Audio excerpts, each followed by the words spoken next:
We'll see how long it goes. There is intuition, there's the yin-yang, the male-female qualities, right? You know, intuition, sometimes you may have intuition without really ahead of time knowing how and why and what. You just feel it. But sooner or later, your intuition has to be balanced by some rational understanding. Not just, I have a hunch and go on a hunch without any reasoning. The intuition and the reasoning have to be balanced. And you have to have both qualities. You have to be able to reason. And you have to be able to intuit fully.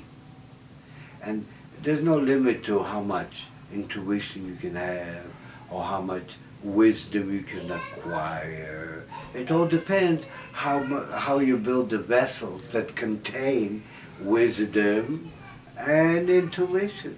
Intuition is a female energy that has more feeling. Mother has intuition, not always knows. Yet if you really look at it, there's a reason for it, and good reason. So intuition is the female quality, and the yin, and the male quality is the chokhmah, the rational part. Men supposedly to be more rational than women, but women are known to be more emotional than men. Women's bodies are much more emotionally tuned than men. But and the whole being has both. Has both qualities, the yin and the yang, the male and the female. When the chokhmah and binah are balanced, then another thing emerges called dad. Then you start knowing.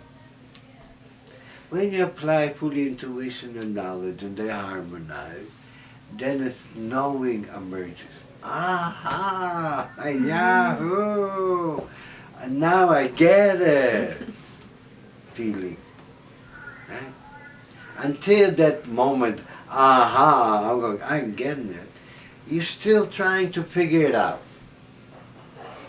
But once that merges, the aha, the emotional body and the rational body unite. And so to get abstract thinking, for example, rational thinking, abstract thinking, to be able to deal with things that don't have matter, they're just emotion, the spiritual stuff, you can't weigh it. You can't weigh a soul. They don't matter. Spiritual stuff, to be able to deal with stuff that does not, you can't touch it, you can't see it, you can't smell it, none of your senses, yet those things are really real. Right? To be able to have abstract thinking, to evolve from concrete thinking of a child, if he puts it in his mouth, he knows it exists. Unless he puts it in the mouth, he doesn't know it exists. But from that state to abstract thinking is a long journey, right? Where you have to learn how to think, you have to learn math, those tools help you evolve thinking ability. And then in physics and metaphysics and theology and all those philosophy all require abstract thinking. So in creating abstract thinking, you have to develop your mind. Practice thinking. Do your equations. Learn math. Learn geometry. Learn trigonometry. Learn physics. Chemistry. All those things require math, require rational thinking. If you want to understand it, you have to develop rational thinking. And along the way, it's a long journey from A to Z. And with intuition, it's a different process to develop intuition. Intuition, it's hard to describe because it's intuitive.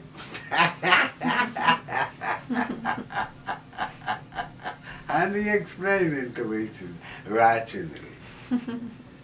Yet it exists. It's part of abstract understanding.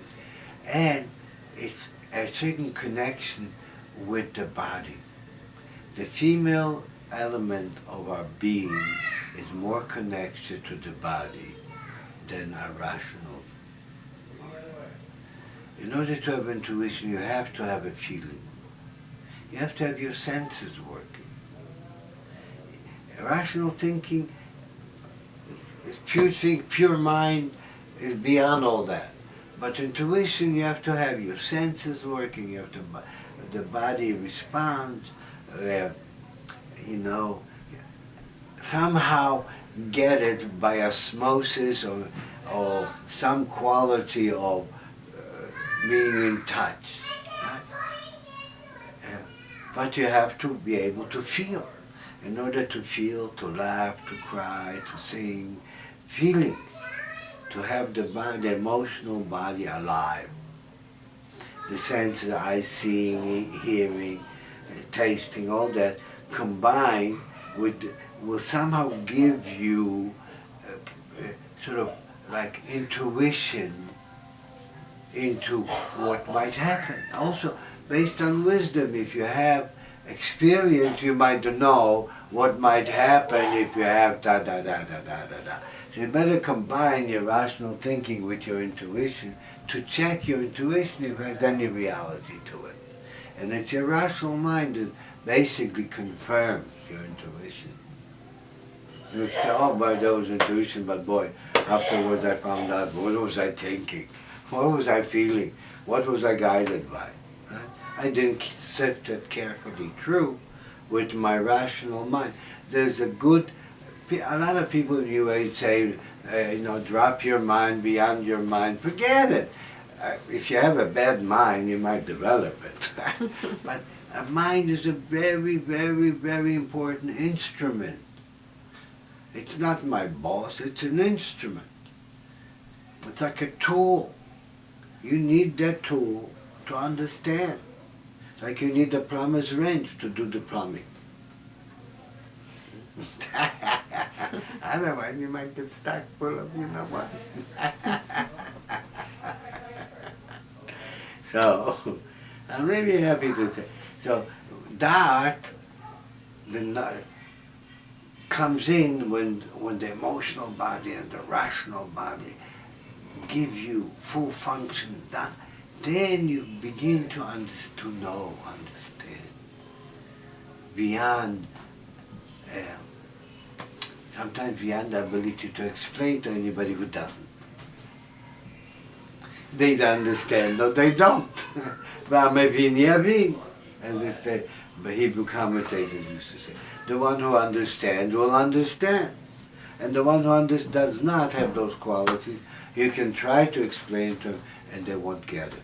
Because they don't have the right kelim, they don't have the right vessel. They didn't develop those rational ability to have abstract thinking. And therefore, I talked about a child about the stock market, he had no idea. He didn't develop that world of it's beyond the child. But adults can. They develop those kelim, those qualities. How they use them is another story. So, and it's, to get that, you don't get it from books, you get it through living life. You can get guidance, but ultimately that guidance has to be lived in order to get that, get real understanding. Super important. So nice to talk to you. I'm not telling you. The world is Yahoo! But you can have a Yahoo time, baby. Now, it's up to you. And, examine it carefully. What do you want to live by?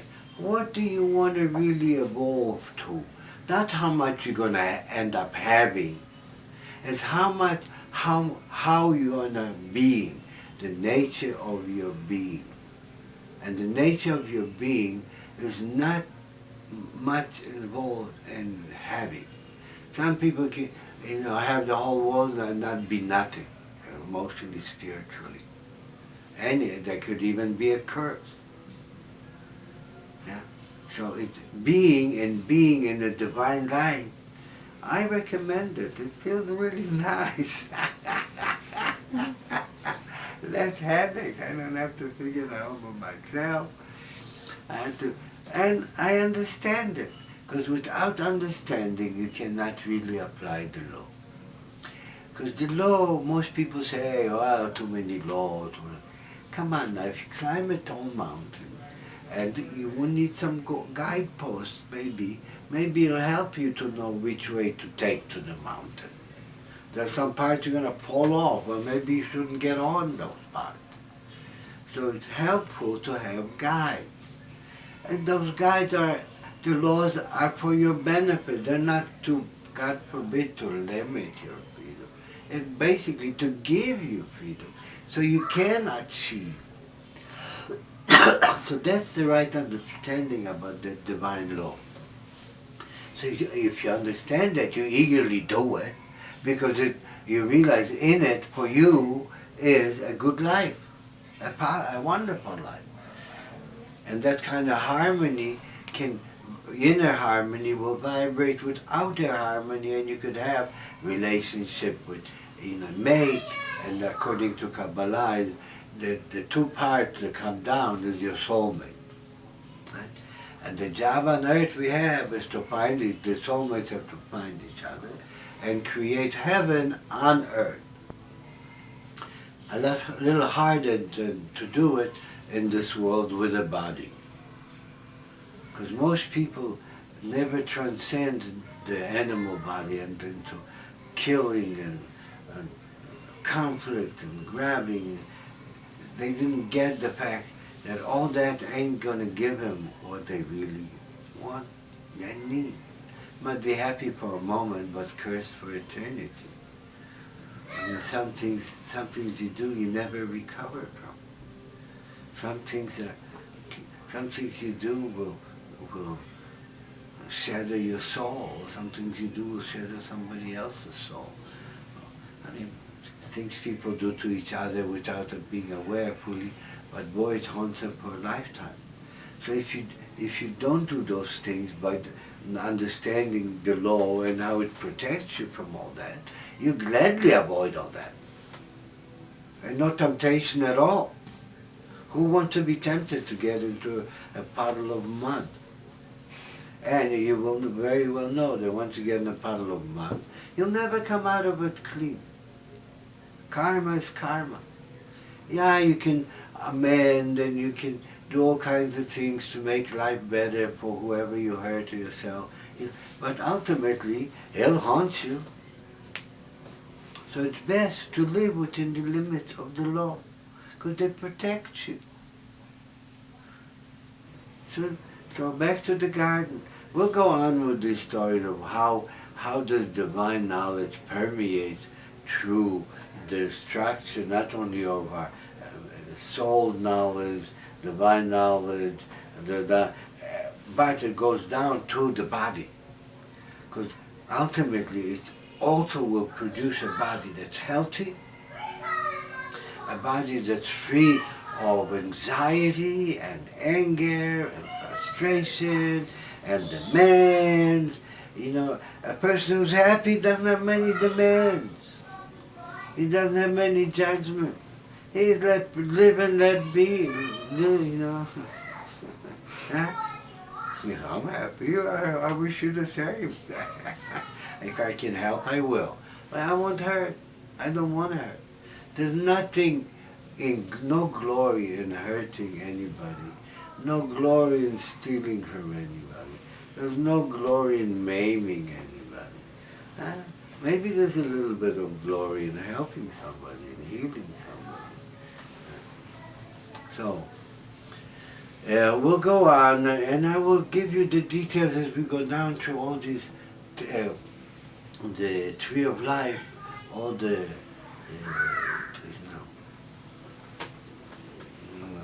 word escapes me now. No, I'll get it.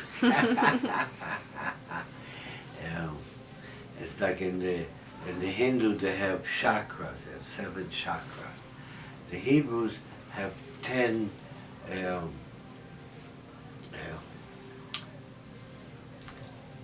the tree of life there are 10 different qualities. They have a name, each one has a name.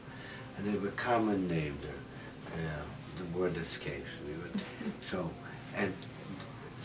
the health of the physical body depends on the health of the soul, the health of the mind, the health of the heart, spiritual heart that lives in the body.